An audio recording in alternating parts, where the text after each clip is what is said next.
السلام عليكم ورحمة الله وبركاته، حبايب قلبي عاملين ايه؟ يا رب تكونوا بخير. هنخش بقى وننتقل على التاريخ ونبدأ نتكلم على درس الحركة الوطنية والثورة العربية. في الدرس ده مع الطلبة عندي بنمثله، يعني كل واحد بياخد حاجة وبيبدأ يتكلم لدرجة الطلبة تبقوا حافظين صم. بس انا حاولت ان انا اعمله بشكل جديد لان انا مش معايا حد، انا هشرحه وانا واقف دلوقتي لوحدي، فبالتالي هعمله بطريقة كده مختلفة علشان خاطر تبدأ تحفظ معايا واسهل لك الدنيا خطوات كده واحده ورا الثانيه علشان تبدا تحفظ. تمام؟ طيب الدرس اللي عندنا بيتكلم على ايه؟ هو بيتكلم على الحركه الوطنيه اللي هو الشعب المصري والثوره العرابيه اللي هيقوم بيها العرابيين بقياده احمد عرابي. طيب بدايه كده انا عايز اعرف قبل الثوره العرابيه ايه الاحوال. انت اخر حاجه كنت خدتها في درس خلفاء محمد علي ان اسماعيل عمل انه عزل الوزيرين وعمل تسويه للديون، فبريطانيا وفرنسا ضغطت على السلطان العثماني وعزلت اسماعيل وجابت مين؟ توفيق. توفيق ده بقى هيمشي جنب الحيط، هيخاف يقول لك لحسن يعملوا معايا زي ما عملوا مع ابويا ويعزلوني، فانا هعمل ايه؟ انا هبقى معاهم.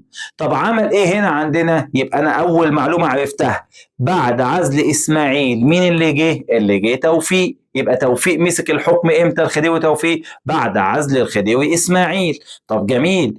طب اسماعيل توفيق كان زي اسماعيل وزي الخلفاء؟ قال لي انا عايز اقول لك ان توفيق ادى او اتبع سياسه ادت الى زياده التدخل الاجنبي اكتر كمان من عهد ابيه اسماعيل. اشمعنى يا مستر؟ عمل ايه؟ تخيل بقى عمل ايه. واحد، رجع المراقبة الثنائية. المراقبة الثنائية اللي اتلغت أيام إسماعيل في الآخر خالص لما عمل وزارة مختلطة وكان فيها وزير إنجليزي ووزير أجنبي، فبالتالي لغى المراقبة. ده عمل إيه؟ راح مرجع المراقبة الثنائية، وعايز أقول لكم إن المراقبة الثنائية دي بوظت الدنيا، بس دي هتاخدوها في ثالثة ثانوي إن شاء الله. طب اتنين، أعاد المراقبة الثنائية ورفض اللائحة الأساسية. إيه اللائحة الأساسية دي يا مستر؟ الدستور. أي بلد في الدنيا بيبقى ليها دستور بتتحكم بيه. الدستور دي اللي هي القواعد اللي بتحدد نظام الحكم عندنا شكله عامل إزاي، إن البلد تبقى محكومة بعدة قوانين. وطبعا لما يكون في دستور يبقى البلد دي قائمة على أساس إيه؟ قوانين موجودة بتتحكم بيها، فبالتالي أي دولة بتبقى محتاجة إن يبقى عندها دستور. فايه اللي حصل؟ طبعا الدستور اللي عمله اسماعيل ده رفض اللائحه الاساسيه. اللائحه الاساسيه اللي هو الدستور، وخلي بالك في فرق بين اللائحه الاساسيه واللائحه السعيديه. اللائحه الاساسيه اللي رفضها توفيق، لكن اللائحه السعيديه اللي حطها سعيد عشان يخلي الفلاح مبسوط ويورث الارض للفلاح. يبقى انا كده عرفت عندنا توفيق وحش ولا حلو؟ وحش. طب ليه وحش؟ اعاد المراقبه الثنائيه، رفض اللائحة الأساسية، حط نفسه تحت إنجلترا وفرنسا. ليه حط نفسه تحت حماية إنجلترا وفرنسا؟ إزاي؟ عمل لهم اللي هم عايزينه. إدى الوزارة لواحد اسمه رياض باشا.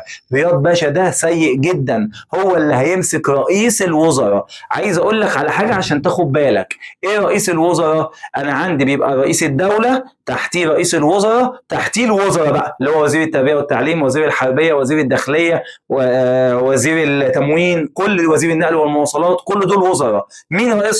رئيس الوزراء. فهنا عندنا توفيق عمل ايه؟ ادى الوزاره لواحد اسمه رياض باشا. يبقى هنا عندنا توفيق جه امتى؟ بعد عزل اسماعيل. توفيق اتبع سياسه حلوه ولا وحشه؟ وحشه جدا، ادت الى زياده التدخل الاجنبي. عمل ايه؟ اعاد المراقبه الثنائيه، رفض اللائحه الاساسيه، حط نفسه تحت حمايه انجلترا وفرنسا. ازاي؟ لما ادى الوزاره لواحد اسمه رياض باشا. اداها لمين؟ لرياض باشا. فخد بالك بالله عليك لو جه في الامتحان، عشان بتيجي في الامتحان، مين اللي اعاد المراقبه الثنائيه؟ توفيق. مين اللي رفض اللائحة الأساسية؟ توفيق. فخد بالك من دي. تعالى بقى نبدأ واحدة واحدة، بس قبل ما نبدأ بالقصة اللي هنعملها أنا عايز أعرف هو إحنا ليه هنطلع نعمل ثورة عرابية؟ إيه العوامل؟ والله لو رحت لأي حد وقلت له إيه العوامل اللي خلتنا نعمل ثورة عرابية هيقول لي رقم واحد ازدياد التدخل الأجنبي. مصر بقى التدخل الأجنبي فيها زايد جدا، وخاصة بسبب القروض وبسبب إن مصر فقدت نصيبها من أسهم قناة السويس. مصر ما بقاش ليها نصيب. يعني مصر كانت بتاخد 15%، ما بقاش ليها اصلا 15%. مصر كان ليها اسهم، ما بقاش فيه اسهم. مصر ما بقاش ليها اسهم اصلا من قناه السويس. يبقى انا عندي اول سبب هيخلينا نطلع نعمل ثوره. بقول لهم هتعملوا ثوره ليه؟ قال لك واحد، ازدياد التدخل الاجنبي. اتنين، قال لي الحاله الاقتصاديه سيئه جدا في عهد وزاره رياض باشا الزفت ده، يبقى سوء الاحوال الاقتصاديه. قلت له ثلاثه. قال لي بقى تعالى احكي لك عن الجيش. رئيس الجيش اللي هو وزير الحربيه دلوقتي كان اسمه زمان ناظر جهاديه، ده رئيس الجيش. كان بيضطهد الضباط المصريين، وكان بيرقي الضباط الشراكسة اللي هم الأتراك، وما بيرقيش المصريين. فالجيش برضو اتحد وبدأ يعمل الثورة العربية عشان اضطهاد واحد اسمه عثمان رفقي الضباط المصريين. يبقى لغاية دلوقتي أنا قلت احنا ليه بنعمل الثورة العربية؟ واحد، ازدياد التدخل الأجنبي. اتنين، سوء الأحوال الاقتصادية. ثلاثة، اضطهاد عثمان رفقي ناظر الجهادية الضباط المصريين. طب رقم أربعة، قال المؤثرات الغربية أو المؤثرات الفكرية الغربية اللي خلت بقت عندنا وعي قومي. الدول اللي بره بتعمل ثورات، فرنسا عملت الثورة الفرنسية. طب إيه ده؟ طب ما هو ده كده هيخلونا عندنا إحنا كمان ثقافة إن إحنا نعمل ثورة إحنا كمان، فهيبقى عندنا نمو ووعي قومي. يبقى بالتالي احفظ لي ثلاثة بس. ليه اتعملت الثورة العربية؟ ازدياد التدخل الأجنبي، سوء الحالة الاقتصادية، اضطهاد عثمان رفقي الضباط المصريين، بيضطهد الضباط المصريين. وعندنا لو قال لي سيئة الأحوال الاقتصادية في عهد وزارة مين؟ رياض باشا. يلا نجيبها من الأول يا نجم. يبقى بعد عزل إسماعيل تولى توفيق. توفيق ده كان كويس ولا وحش؟ كان وحش. ليه؟ أعاد المراقبة الثنائية، رفض اللائحة الأساسية، حط نفسه تحت حماية إنجلترا وفرنسا لما ادى الوزراء لرياض باشا. طب ايه العوامل اللي خلت عندنا ثورة؟ واحد، ازدياد التدخل الأجنبي. اتنين، سوء الأحوال الاقتصادية في ظل وزارة رياض، مش لازم أقولها، سوء الأحوال الاقتصادية. اضطهاد عثمان رفقي الضباط المصريين. احفظ لي الثلاثة دول. طب تعالى بقى نبدأ كده بالأحداث بتاعة الثورة العربية. هتحصل كذا حدث. نبدأ بأول حاجة وهي حادثة قصر النيل. بص بقى يا نجم وركز في الكلام اللي بقوله واللي هيظهر قدامك دلوقتي، لأن ده اللي هيسهل لك الدنيا. بص يا سيدي، أنا عندي أول حاجة عندنا أحمد عرابي وزملائه. راحوا عاملين إيه؟ مقدمين شكوى. قدموا شكوى لمين؟ ركز في اللي بيطلع. قدموا شكوى لمين؟ لواحد اسمه رياض باشا. ايه ده؟ مين رياض باشا ده؟ اللي هو رئيس الوزراء. بيشتكوا من الوزير اللي هو عثمان رفقي. يبقى احمد عرابي وزمايله قدموا شكوى لرياض باشا. جميل كده. قالوا عاوزين نعزل عثمان رفقي ناظر الجهاديه. راح رياض رايح لتوفيق، الحق يا توفيق، ده احمد عرابي وزمايله جايين لي وعايزين يشيلوا عثمان رفقي ناظر الجهاديه. قال له فكك منهم، ده عيال سيس، حطهم في سجن قصر النيل. فاتحطوا في سجن قصر النيل. الجيش يسكت؟ لا، اتحركت قوه من الجيش وكانت واحد اسمه محمد عبيد، بس مش عليك، محمد عبيد ده هتاخده بعد كده. وهجمت المحكمه العسكريه وطلعت احمد عرابي وزملائه.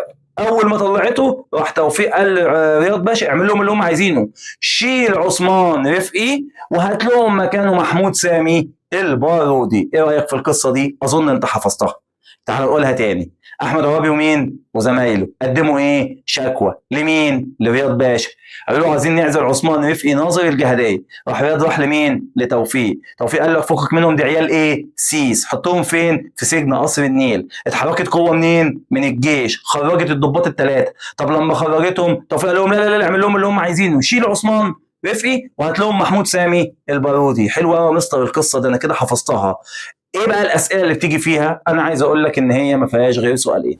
بما تفسر ليه اتعملت حادثه قصر النيل؟ كل دي اسمها حادثه قصر النيل.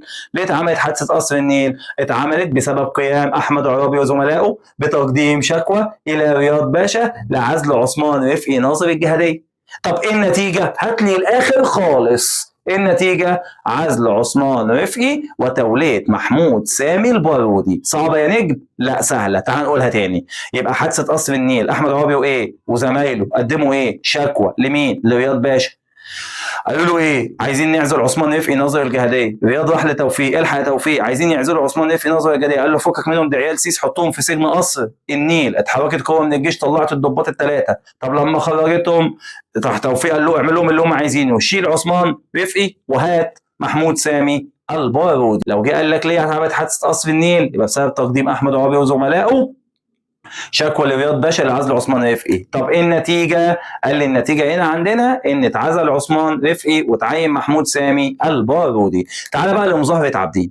طيب مظاهره عابدين ايه اللي حصل فيها؟ بص بقى واحده واحده بالله عليك. احمد عرابي والوطنيين هيروحوا رايحين للخديوي توفيق. هيروحوا له فين؟ عند قصر عابدين، عشان كده اتسمت بمظاهره عابدين. طب امتى الكلام ده؟ في 9/9/1/8/1. خليك فاكر التاريخ. 9/9/1/8/1 اللي هو 9 سبتمبر 1881. وبعدين التاريخ يا نجم مكتوب على ايدك، لو عملنا كده عندنا هنا كده هتلاقي ايدك مكتوب فيها 1881. ادي الواحد، ادي الثمانية، وادي الثمانية، وادي الواحد. 1881. يبقى لو جه قال لي في الامتحان مظاهرة عابدين، خلي بالك مظاهرة عابدين كانت امتى؟ 9/9/1/8/8/1. 9/9/1/8/8/1. اللي حصل احمد عرابي راح واخد الوطنيين وطلع على قصر عابدين عشان يقابل الخديوي توفيق. جاله الخديوي توفيق، ركز معايا في كل تفصيله. يا احمد يا عرابي انت جاي ليه؟ قال له انا جاي اعرض عليك مطالب الامه. انا جاي اعرض عليك مطالب الامه زي ما طلعت قدامك اهو، شوف الخطوات. قال له ايه هي مطالب الامه؟ اول ما تسمع كلمه في الامتحان مظاهره عابدين تعمل زي ما انا هعمل كده: اسقاط، تشكيل، زياده. تاني: اسقاط، تشكيل، زياده. اسقاط، تشكيل، زياده. اسقاط، تشكيل، زياده. اسقاط ايه؟ قال له انا عايز اسقط وزاره رياض باشا المستبده، وعايز اشكل مجلس نواب، عايز اعمل مجلس شعب، وعايز ازود عدد الجيش ل 18,000 جندي. طبعا انا عايز اقول لك ان في البدايه الخديوي توفيق رفض وما رضاش خالص وشد مع احمد عرابي، وفي النهايه وافق. طب احمد عليا بقى انا القصه دي؟ لا مش عليك، انت عليك ان الخديوي توفيق قال له ايه؟ موافق يا عرابي، تعالى يا شريف اعمل وزاره جديده. ركز بقى معايا بالله عليك، احفظ القصه. احنا هنا كنا بنمثلها انا والطلبه، لكن هنا انا لوحدي. يبقى لما اجي اقول لك هنا عندنا مظاهره عابدين، فانت هتقول لي احمد عرابي ومين؟ والوطنيين. راحوا لمين؟ راحوا للخديوي توفيق عند قصر عابدين. توفيق قال له انت جاي ليه يا احمد؟ قال له انا جاي اعرض عليك مطالب الامه. ايه مطالب الامه؟ اسقاط، تشكيل، زياده. اسقاط، تشكيل، زياده. اسقاط وزاره رياض باشا، تشكيل مجلس نواب، زياده عدد الجيش ل 18,000 جندي. قال له موافق، تعالى يا شريف اعمل لهم وزاره جديده. جه شريف عمل الوزاره جديده، فشريف طبيعي لازم يعمل ايه؟ اتعملت انتخابات مجلس نواب، فلازم يتعرض على مجلس النواب اللائحه الاساسيه، الدستور. فشريف راح مقدم اللائحه الاساسيه لمجلس النواب، الدستور. خدوا يا جماعه بصوا عليه. مجلس النواب بيفتح، قال له ايه ده؟ هو احنا يا شريف مش من حقنا نناقش الميزانيه؟ قال لهم لا، مش من حقكم تناقشوا الميزانيه. طب ليه يا شريف؟ قال لك علشان ما نصطدمش بالدول الاوروبيه. بالله عليك ركز في دي، عشان ما نصطدمش بالدول الاوروبيه. انا مش عايز اخرج لك بره المنهج بس عشان تفهم، لان بريطانيا وفرنسا قالوا اصلا كانوا معارضين على انشاء مجلس نواب، بعتوا مذكره مشتركه بس هناخدها بعد كده عشان ما تتلخبطش. فكانوا معارضين اصلا ان يتعمل مجلس نواب، بس قالوا خلاص يتعمل بس المجلس النواب ما يناقش الميزانيه. فشريف راجل كويس قال لك خلاص نسمع الكلام في دي وما نناقش الميزانيه عشان انجلترا وفرنسا ما يتدخلوش اكتر. بس للاسف مجلس النواب صمم على مناقشه الميزانيه. يبقى تاني يا اساتذه بالله عليك ركز. يبقى احمد عرابي والوطنيين عملوا ايه؟ راحوا ليه؟ الخديوي توفيق، عملوا مظاهره اسمها مظاهره عابدين. جاي ليه يا احمد؟ انا جاي اعرض عليك مطالب الامه. ايه مطالب الامه؟ اسقاط، تشكيل، زياده. اسقاط وزاره رياض باشا، تشكيل مجلس نواب، زياده عدد الجيش ل 18,000 جندي. قال له موافق، تعالى يا شريف اعمل وزاره جديده. شريف جه فعرض اللائحة الأساسية على مجلس النواب. مجلس النواب بيفتح اللائحة، قال له ايه ده؟ هو انا مش من حق اناقش الميزانية؟ قال له لا مش من حقك. طب ليه؟ ايه السبب؟ قال لك حتى لا نصطدم بالدول الأوروبية. اعملها كده. شريف قال لهم حتى لا نصطدم بالدول الأوروبية. طب هنا أصر مجلس النواب، قالوا لا احنا هنناقش الميزانية يا شريف غصب عنك. قال لهم بس ولا تضايقوا نفسكم، ادي استقالتي. يبقى شريف قدم استقالته ليه؟ عشان مجلس النواب مصمم على مناقشة الميزانية. طب ليه شريف قال لهم عدم مناقشة الميزانية؟ حتى لا نصطدم بالدول الأوروبية.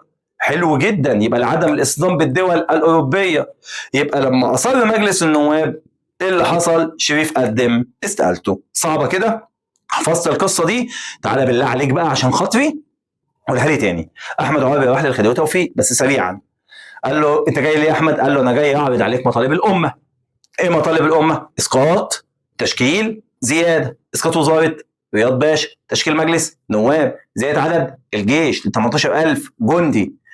توفيق قال ايه؟ موافق. تعالى يا شريف اعمل وزاره جديده. شريف جه عرض اللائحه الاساسيه على مجلس النواب. مجلس النواب بيفتح، ايه ده؟ هو احنا مش من حقنا نناقش الميزانيه؟ قال لهم لا. طب ليه؟ قال لك حتى لا نصطدم بالدول الاوروبيه.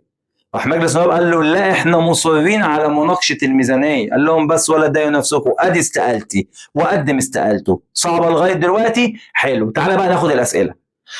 بما تفسر ليه اتعملت مظاهره عابدين؟ وخلي بالك ساعات بيقولوا المظاهره العسكريه في الامتحان، مظاهره عابدين او المظاهره العسكريه. ليه اتعملت مظاهره عابدين؟ لعرض مطالب الامه. اسقاط، تشكيل، زياده. اسقاط وزاره، ايوه جدع بتردد، وزاره رياض باشا. تشكيل مجلس نواب، زياده عدد الجيش ل 18000 جندي.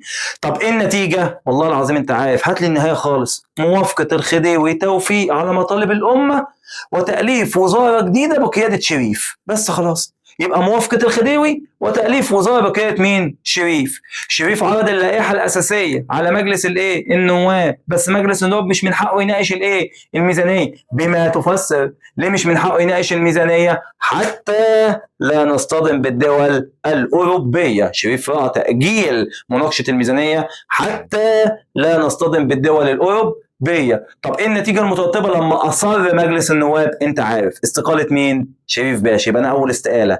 شريف باشا قدم استقالته ليه؟ عشان مجلس النواب مصمم على مناقشه الميزانيه. صعبه كده؟ لا يا مستر سهله جدا. طب تعالى ناخد قصه تانية. ايه القصه التانية؟ هنا عندنا بريطانيا وفرنسا. المفروض ان قبل الاستقاله المذكره المشتركه، بس احنا هناخدها بالترتيب ده ونريح دماغنا عشان نعرف ايه اللي بيجي في الامتحان. بالنسبه عندي للمذكره المشتركه، بريطانيا وفرنسا. بريطانيا وفرنسا بعتت مذكره مشتركه اولى. خلي بالك هم بعتوا 2 مذكره، فبعتوا مذكره مشتركه عشان هم الاثنين اللي بعتوها، فهنقول مذكره مشتركه اولى. بعتوا.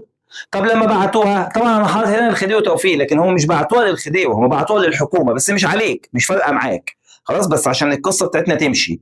يبقى بريطانيا وفرنسا قدموا المذكره المشتركه الاولى. لما قدموها همثلها. ايه توفيق اللي انت بتعمله ده؟ ايه يا جماعه اعمل ايه؟ انت ايه اللي يخليك تعمل مجلس نواب؟ قال لهم يا جماعه انا غصب عني، انا نفسي مش عارف اعمل ايه. قالوا احنا هنقول لك تعمل ايه. اعمل ايه؟ قالوا شيل مجلس النواب واحنا بنأيدك بنقويك ضد احمد عرابي اللي هو الحركه الوطنيه. يبقى ضد الحركه الوطنيه. بالله عليك المذكره بتيجي في الامتحان. يبقى المذكره المشتركه الاولى اتقدمت ليه؟ افتكر. قال له اعمل ايه؟ قال له انا هقول لك تعمل ايه. شيل مجلس النواب وانا بقويك ضد الحركه الوطنيه. يبقى تقويه الخديوي ضد الحركه الوطنيه. ده بالنسبه لمين؟ للمذكره المشتركه الثانيه. طب دلوقتي شريف قدم استقالته، هيتم تعيين مين؟ محمود سامي البارودي. ايه ده؟ مش محمود سامي البارودي ده بتاع حادثه قصر النيل اللي كان ناظر جهاديه؟ بس هنا هيمسك الوزاره كلها، هو هيبقى رئيس الوزراء. جينا نسال محمود سامي البارودي، يا محمود يا سامي البارودي انت عايز مين معاك؟ ناظر جهاديه. قال لك انا هاخد احمد عرابي ناظر للجهاديه والبحريه. ايه ده؟ طب بقول لك ايه يا احمد يا عرابي، ما تيجي نسمي بقى الوزاره بتاعتنا وزاره الثوره، مش احنا اللي عاملينها، نسميها وزاره الثوره. قال له خلاص يا بارودي نسميها وزاره الثوره. فاتعملت وزاره جديده بقياده احمد عرابي، بقياده محمود سامي البارودي رئيس الوزراء، ومعاه احمد عرابي ناظر للجهاديه والبحريه، او وزاره البحريه والجهاديه. حلو جدا، ركز بقى معايا. كده مين اللي موجودين في الجيش؟ الضباط الشراكسه. الضباط الشراكسه يقول لك ايه ده؟ كده احمد عرابي ومحمود سامي البارودي، احمد عرابي ومحمود سامي البارودي هيرقوا، او احمد عرابي هيرقي الضباط المصريين ومش هيرقي الضباط الايه الشراكسه. لا يا جماعه، احنا لازم نفكر في مؤامره. ايه المؤامره؟ مؤامره اسمها مؤامره الضباط الشراكسه. طب مؤامره الضباط الشراكسه دي قالوا فيها ايه؟ قلنا هنقتل احمد عرابي ونشيل وزاره البارودي، يبقى اغتيال احمد عرابي والاطاحه بوزاره البارودي. يبقى لو جه سؤال في الامتحان وقال لي بما تفسر ليه اتعملت مؤامره الضباط الشراكسه؟ لاغتيال احمد عرابي والاطاحه بوزاره البارودي. لاغتيال احمد عرابي والاطاحه بوزاره البارودي. مستر قتل احمد عرابي؟ لا، المؤامره تم اكتشافها. يبقى ايه النتيجه؟ اكتشفت المؤامره واتحكم عليهم بالنفي الى اقصى السودان. طب لما اتحكم، فالبارودي اللي هي الوزاره بتقدم القرار للخديوي توفيق، خد يا توفيق امضي على القرار، امضي ان هم يسافروا او ان هم يتنفوا الى اقصى السودان. قال لك لا مش ماضي. طب ايه ده مش هتمضي ليه؟ قال لك مش ماضي. فده ادى الى زياده التوتر بين مين ومين؟ بين الوزاره وبين الخديوي توفيق، واتهموه ان هو بينحاز للاجانب. حلو جدا مستر، بس انا حاسس ان انا تايه. طب ما تيجي نقولها من تاني. بريطانيا وفرنسا قدموا المذكره المشتركه الاولى، قالوا لتوفيق شيل مجلس النواب واحنا بنقويك ضد الحركه الوطنيه. فاتعملت وزاره جديده بعد وزاره شريف، محمود سامي البارودي، وجاب معاه احمد عرابي، بقى ماسك وزاره البحريه ووزاره الايه الحربيه الجهاديه. طب عمل ايه؟ قال لي عندنا يحصل هنا ان الضباط الشراكسه مش هيسكتوا، فيعملوا مؤامره يقولوا هنقتل فيها احمد عرابي ونشيل وزاره البارودي. لكن للاسف ايه اللي حصل؟ قال لي اكتشف، للاسف ايه دي حاجه كويسه، اكتشفت المؤامره. طب لما اكتشفت المؤامره قال لي عندنا اتحكم عليهم بالنفي الى السودان. طب مين اللي رفض التصديق؟ قال لي اللي رفض التصديق الخديوي توفيق. فبقى في توتر بين الخديوي وبين الوزاره. تروح جايه بريطانيا تروح بعت هنا المذكره المشتركه الثانيه، انت ايه اللي بتعمله ده؟ انا مش عارف اعمل حاجه، انا هقول لك تعمل ايه. شيل وزاره البارودي وابعد احمد عرابي خارج البلاد، وانا بقويك ضد العسكريين، عشان هنا احمد عرابي عسكري ماسك ناظر جهاديه، فانا اللي بقويك ضد العسكريين. بالله عليك ركز في المذكره المشتركه الاولى والثانيه. الاولى قالوا فيها ايه؟ قالوا شيلوا مجلس النواب واحنا بنقويك ضد الحركه الوطنيه. الثانيه قال لك شيل وزاره البارودي، ابعد احمد عرابي واحنا بنقويك ضد العسكريين. طب ده كده بالنسبه عندي المذكره المشتركه الاولى والثانيه. تعال بقى نعرف الاسئله بتيجي ازاي. لو جه قال لي في الامتحان ليه اتعملت المذكره المشتركه الاولى؟ يبقى لحل مجلس النواب وتقويه مركز الخديوي ضد الحركه الوطنيه. طب لو جه قال لك محتواها هتبقى هي نفس الاجابه. طب بعد المذكرة المشتركة الأولى تم تعيين مين؟ محمود سامي البارودي. طب جاب معاه مين؟ أحمد عرابي، ومسك وزارة البحرية ووزارة الجهادية. بس هنا محمود سامي البارودي عمل إيه بقى؟ قدم اللائحة الأساسية لمجلس النواب وقال لهم من حقكم تناقشوا الميزانية، وإن الوزارة مسؤولة أمام مجلس النواب.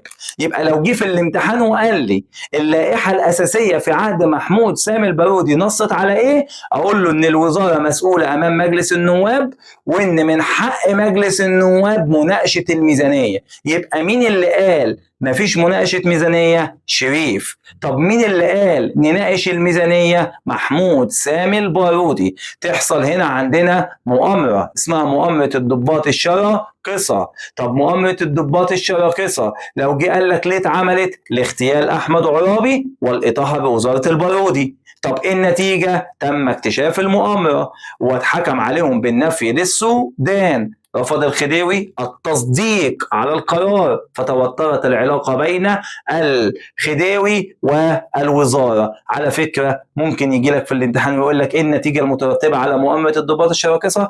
تم الحكم عليهم بالنفي إلى السودان ورفض الخديوي توفيق. طب ده بالنسبة عندي لده. طب تعالى بقى بالنسبة للمذكرة المشتركة الثانية. ليه جت المذكرة المشتركة الثانية؟ عشان قالت له شيل وزارة البارودي وابعد احمد عرابي خارج البلاد، واحنا بنقوي مركزك ضد العسكريين. يبقى تقوية الخديوي توفيق ضد العسكريين. صعبة؟ لا مش صعبة. ما تيجي بقى عشان هي مش صعبة تعال نقولها تاني. احمد عرابي راح للخديوي توفيق عند قصر عابدين 9/9/1/8/8/1.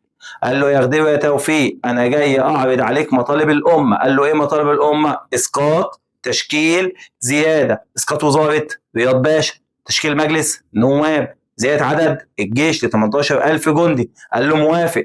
تعالى يا شريف اعمل وزاره جديده. شريف جه عمل وزاره وقدم اللائحه الاساسيه لمجلس النواب. المجلس النواب بيفتح المذكره او بيفتح اللائحه. قال له ايه ده؟ هو انا مش من حق اناقش الميزانيه؟ قال له لا مش هتناقش الميزانيه. قال له ليه؟ قال له حتى لا نصطدم بالدول الاوروبيه. قال له لا انا مصر على مناقشه الميزانيه. قال له ادي استقالتي. فراحت بريطانيا بعت المذكره المشتركه الاولى قالت فيها ايه؟ شيل مجلس النواب واحنا بنقويك ضد الحركه الوطنيه. بعد كده تم تعيين محمود سامي البارودي. محمود سامي البارودي جاب مع مين؟ احمد عرابي ناظر او وزير للبحريه والجهاديه، وقدموا اللائحه الاساسيه وقالوا من حق مجلس النواب مناقشه الميزانيه وان الوزاره مسؤوله امام مجلس النواب. طب ايه اللي يحصل؟ تروح بريطانيا يعني تروح الضباط الشراكسه يعملوا مؤامره لاغتيال احمد عرابي واطاحه بوزاره البارودي. تكتشف المؤامره فيتنفي الى اقصى السودان. يرفض الخديوي توفيق التصديق على القرار فتتوتر العلاقه. تروح بريطانيا بعت المذكره المشتركه الثانيه. خلي بالك من الاولى والثانيه. الثانيه قال لك ايه؟ شيل وزاره البارودي. طب ايه تاني؟ ابعد احمد عرابي خارج البلاد واحنا بنقويك ضد العسكريين. بالله عليك، اولى بيقووك ضد الحركه الوطنيه، تانية تقويه الخديوي توفيق ضد العسكريين. ده بالنسبه عندي ليه الحركة الوطنية والثورة العرابية. طب يا مستر هل وزارة البارودي هتقدم استقالتها؟ اعتراضا على المذكرة المشتركة الثانية. فيعمل ايه؟ البارودي يقول لك بس وانتوا كل شوية تعالى يا بارودي روح يا بارودي ادي استقالتي. يبقى لغاية دلوقتي انت عندك كام استقالة؟ 2. شريف والبارودي. شريف قدم استقالته ليه؟ بسبب تصميم مجلس النواب على مناقشة الميزانية. طب البارودي قدم استقالته ليه؟ اعتراضا على المذكرة المشتركة الثانية. كده البلد هتبقى بدون وزارة وهتفضل البلد اسبوعين بدون وزارة لغاية ما يجي الخديوي توفيق يكلف واحد اسمه راغب باشا عشان يعمل وزارة جديدة. بيجي في الامتحان. فضلت البلد اسبوعين بدون وزارة لغاية ما كلف الخديوي توفيق مين بتشكيل وزارة جديدة؟ راغب باشا. هيبدأ هنا عندي بريطانيا تفكر في الاحتلال لمصر. مستر في حاجة حصلت في مصر تسمح لبريطانيا ان هي تيجي تحتل مصر؟ بالفعل حصلت احداث اسمها الاحداث الداخلية اللي سمحت لبريطانيا ان هي تحقق غرضها وتحتل مصر. طب ايه الاحداث؟ طبعا انا عايز اقول لك ان اللي دبر الحادثة دي هي اصلا بريطانيا. بريطانيا عملت ايه؟ خلت يبقى في خلاف بين واحد اجنبي وواحد مصري. الخلاف ده على ايه؟ كان على الأجرة، واحد أجنبي ركب مع واحد معاه الكاريتا اللي هي بالحصان دي ويمشي بيها في اسكندرية، فجه الأجنبي راح بدأ يحاسب المصري بفلوس قليلة جدا جدا، فالمصري اعترض، فحصل خلاف بين أحد الأجانب والمصريين. طب الخلاف ده أدى إلى إيه؟ معركة بين الأجانب والمصريين. طب إيه اللي حصل؟ راح ضحياتها عدد من القتلى من هنا ومن هنا. طب اول ما يحصل كده هتجتمع قناصل الدول الاجنبيه، كل الدول الاجنبيه، كل قنصل لدوله اجنبيه هيجتمع في الاسكندريه. طب والخديوي توفيق هيسافر لهم، يروح لهم بحجه ان هو بيهدي الاوضاع في الاسكندريه. يبقى ده حدث مهم جدا سمح لبريطانيا ان هي تيجي تحتل مصر. يبقى بريطانيا ذكيه، بريطانيا بتعمل مشاكل في الاسكندريه وفي مصر عشان تثبت ان مصر ما فيهاش امن وامان، وان هي جايه تحمي الرعايا الاجانب بتوعها فين؟ في مصر. انا عايز اقول لك ان في معلومات كتير انا عاوز اقولها بره المنهج بس عشان ما لخبطكش. يبقى اول ما يجي يقول لي ايه الاحداث اللي سمحت لبريطانيا تيجي تحتل مصر، فانت هتقول لي 2، وفي ثالثه هنقولها دلوقتي. 1، حدوث خلاف بين احد الاجانب والمصريين ادى لوجود معركه اتقتل فيها عدد كبير من الاجانب والمصريين، كفايه دي. يبقى هقول له حدوث خلاف بين احد الاجانب والمصريين ادى لوجود معركه بين الاجانب والمصريين راح فيها ضحيه او قتل فيها عدد كبير من القتلى. ما تقولش بقى الثانيه دي اجتمع الدول الاجنبيه، مش لازم. 2، ان البلد فضلت بدون وزاره لمده اسبوعين لغايه ما جابوا واحد اسمه راغب باشا.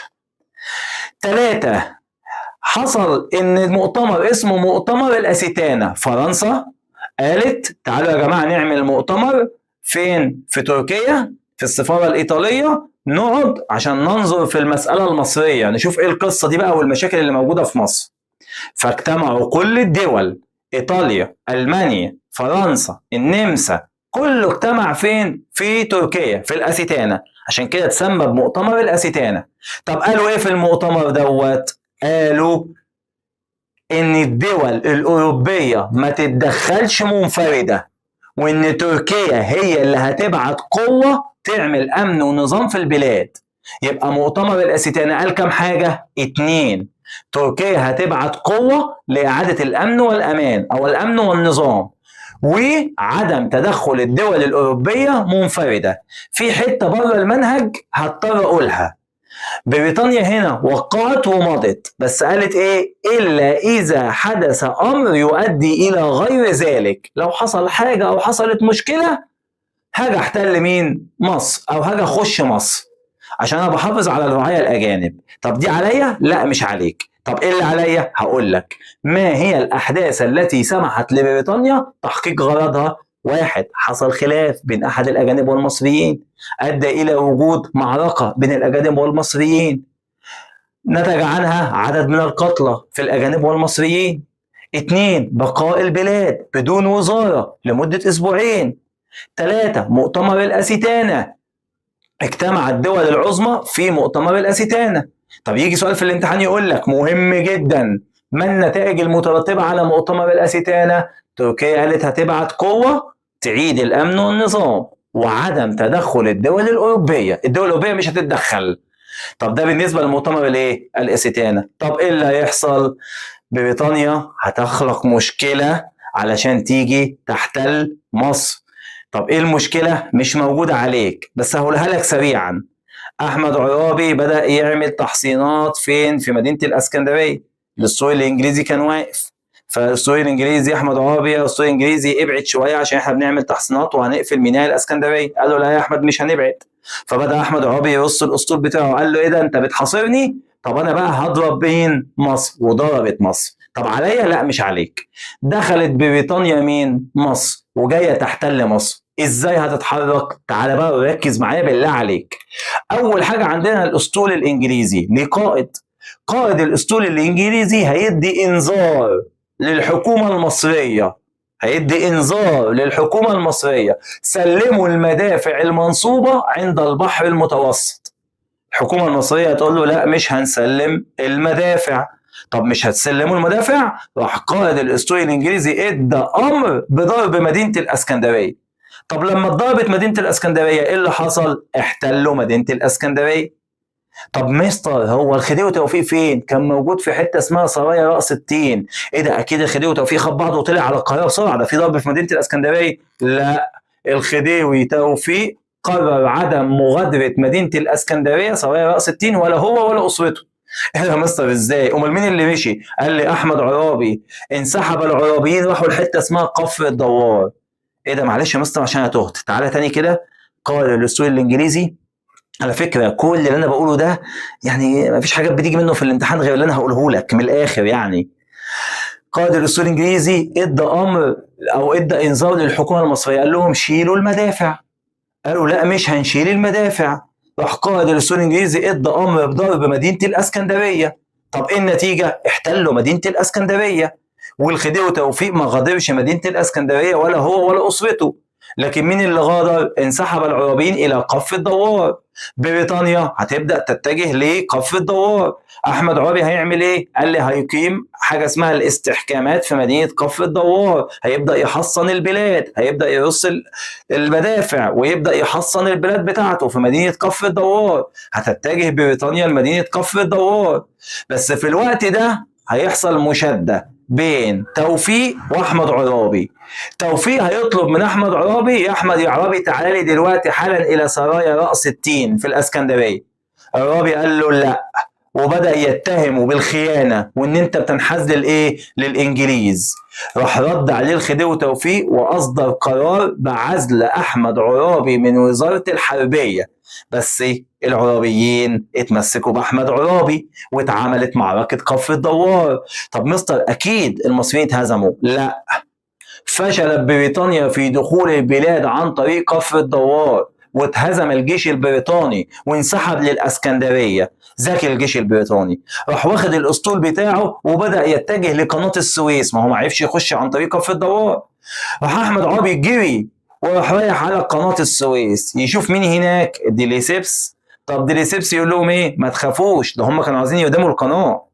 قال لهم ما تخافوش، ممنوع استخدام القناة في الأعمال الحربية. بس هنا غباء من أحمد عرابي، لأن أحمد عرابي هيصدق ديليسيبس وهيصدقوه كلهم وهيصدقوا ديليسيبس، بس ديليسيبس هيخون أحمد عرابي وهيسمح لبريطانيا في الدخول إلى القناة. ولما هيخشوا القناة هيحتلوا مدينة الإسماعيلية، هيحتلوا مدينة الإسماعيلية. يبقى دي القصة كلها، واحتلوا مدينة الإسماعيلية. طب وبعدين؟ قال لي هتبدأ تتجه، هي أهم حاجة بريطانيا تروح للقاهرة. طب بريطانيا عملت إيه؟ قال لي بدأت تدخل، راحت داخلة على مدينة اسمها مدينة القصاصين، دي ناحية الشرقية. وخلاص بقوا على مقربة من مين؟ من التل الكبير. معركة، فقامت معركة التل الكبير بين أحمد عرابي وبين بريطانيا. بس هنا بقى هنتهزم وهيتهزم الجيش المصري، لأن بريطانيا بنت لذينة في الوقت ده هتبعت تقنع السلطان العثماني إنه يبعت منشور بإيه بقى؟ بعصيان عرابي، محدش يسمع كلام أحمد عرابي.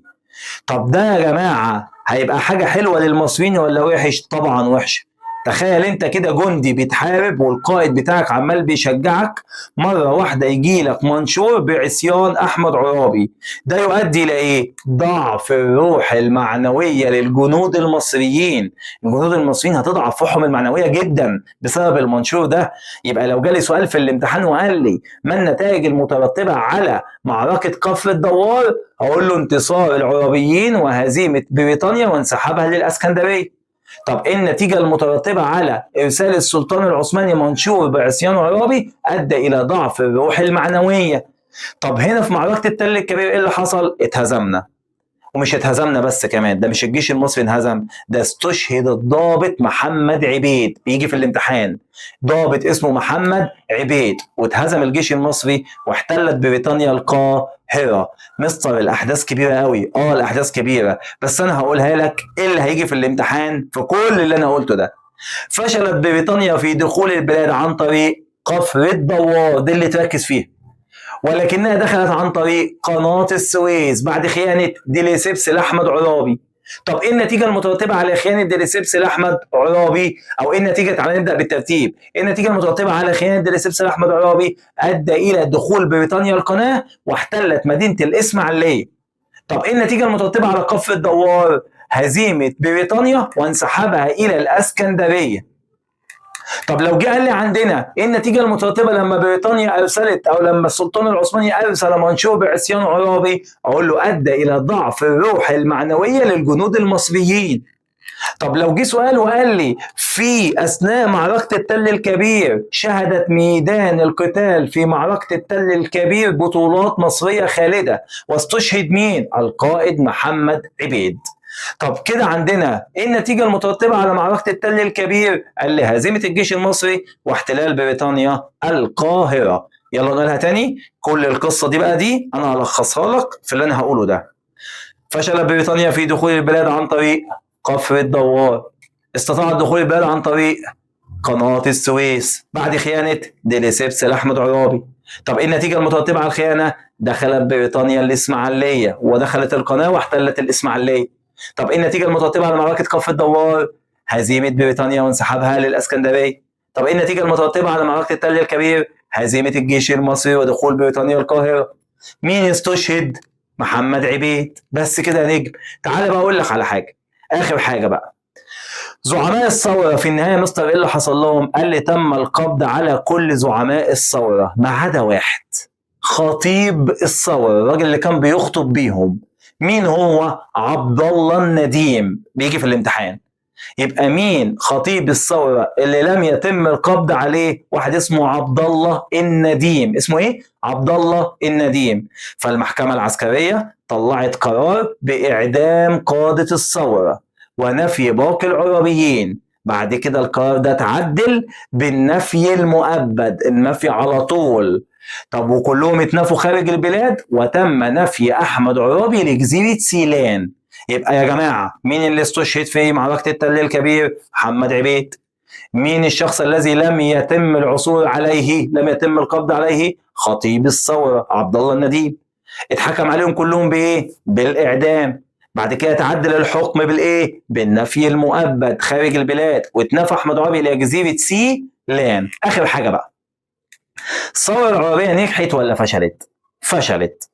والله العظيم انت ممكن تقول لي لوحدك ليه فشلت؟ تعال اقول لك. هل قوه المصريين زي قوه بريطانيا؟ لا. يبقى عدم تكافؤ القوى العسكريه لمصر وبريطانيا. واحد انا سامعه بيقول خيانه ديليسيبس لاحمد عرابي، بالظبط دي كانت سبب في فشل الثوره العربيه. مكتوب عندك تواطؤ اداره شركه قناه السويس مع العرابيين، بس برضه انت لو كتبتها ان خيانه ديليسيبس لاحمد عرابي تمشي. واحد بيقول لي ايوه يا مستر السبب ان احنا اتهزمنا ان السلطان العثماني اصدر فرمان بعصيان عرابي. يبقى السلطان العثماني اصدر فرمان بعصيان عرابي. حاجه رابعه، العرابيين لم يدركوا أهمية التعبئة الشعبية. وقف الشعب قدام بريطانيا، وده اللي هيعمله سعد زغلول بعد كده. يبقى العرابيين لم يدركوا، أو على عدم إدراك قيادة الثورة، لم يدركوا إيه؟ أهمية التعبئة الشعبية. مش بس كده، ده في بعض العناصر المصرية كانت بتميل لبريطانيا والخديوي، فعشان كده فشلت. طب إيه السبب الأخير؟ الظروف الدولية اللي ما كانتش في صالح الحركة الوطنية. يعني ايه يا مستر؟ يعني اصلا اوروبا كانوا بيعانوا من قصة الثورات دي بسبب الثورة الفرنسية، كان بيعانوا ما بيحبوهاش. فبالتالي لما انت طلعت عملت ثورة ما حدش وقف معاك. ليه؟ عشان الظروف الدولية ما كانتش في صفك. يبقى لما يجي سؤال يقول لي في الامتحان بما تفسر فشل الثورة العربية، ما تقلقش، انت ممكن تكتب 2 3. ليه فشلت الثورة العربية؟ عدم تكافؤ القوى العسكرية بين مصر وبريطانيا. 2 خيانة ديليسيبس لأحمد عرابي أو خيانة ديليسيبس للعرابيين. 3 إرسال السلطان العثماني فرمان أو منشور بعصيان عرابي. 4 عدم إدراك القيادات، عدم إدراك العرابيين أهمية التعبئة الشعبية.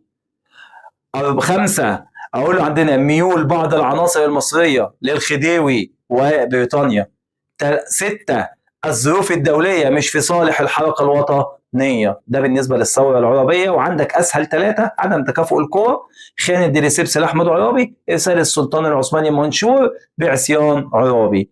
كده مصر تم احتلالها؟ تم احتلالها. يعني إيه احتلال؟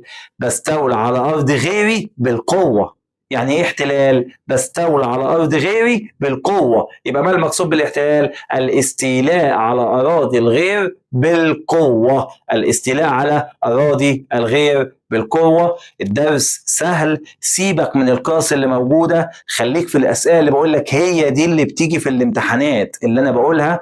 انا قلت قصص، قلت حادثه قصر النيل، قلت مظاهره عابدين. خلي بالك من مظاهرة عابدين عشان بتيجي في الامتحان وساعات بيسموها المظاهرة العسكرية. خلي بالك من المذكرة المشتركة الأولى والمذكرة المشتركة الثانية. خلي بالك إن كان في استقالتين: استقالة شريف واستقالة البارودي. شريف استقال بسبب تصميم مجلس النواب على مناقشة الميزانية. البارودي استقال بسبب الاعتراض على المذكرة المشتركة الثانية. خد بالك من الكلام ده كله، وإن شاء الله بإذن الله خير، وأشوفك على خير في درس جديد من التاريخ والجغرافيا. والسلام عليكم ورحمة الله وبركاته.